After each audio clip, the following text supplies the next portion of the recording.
2030 agenda. Gure mundua eraldatzeko garapen iraunkorreko 17 helburu. 11. GIH, hiri eta komunitate iraunkorrak. Hiriak eta giza kokaguneak inklusiboak, seguruak, erresilienteak eta jasangarriak izatea lortzea. Munduko biztanleen erdia gutxi gora bera, hirietan bizi da. Hiri eremuek kontsumitzen dituzte baliabide gehienak, eta hor sortzen da kutsadurarik handiena. Desberdintasun horri erreparatzea garrantzitsua da gure planetaren iraunkortasunerako.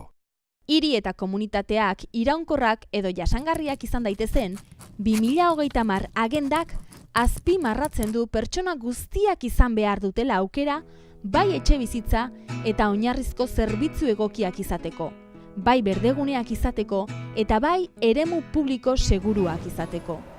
Gai hauek ere aipatzen ditu, bazter auzoen eta garraio publikoaren hobekuntza, hirigintza planifikazio egokia, partaidetzazko kudeaketa eta hirigintza inklusiboa, munduko kultur eta natur ondarearen babesa, baliabideen erabilera eraginkorra, klima aldaketaren eragina gutxitzea eta hartara moldatzea, eta hondamendi arriskuen kudeaketa integrala.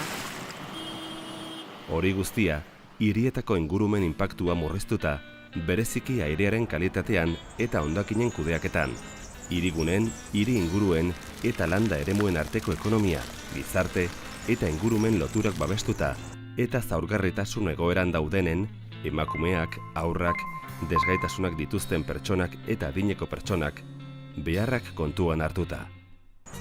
Jasangarritasunaren aldeko borroka jokoan dugu. Hirietan tokiko gobernuekin egin behar da, eta oso kontuan hartu behar da zer nolako harremana dugun hirien inguruko landa eremuekin. Hiriak ere haien mende baitaude. Ekingo diogu?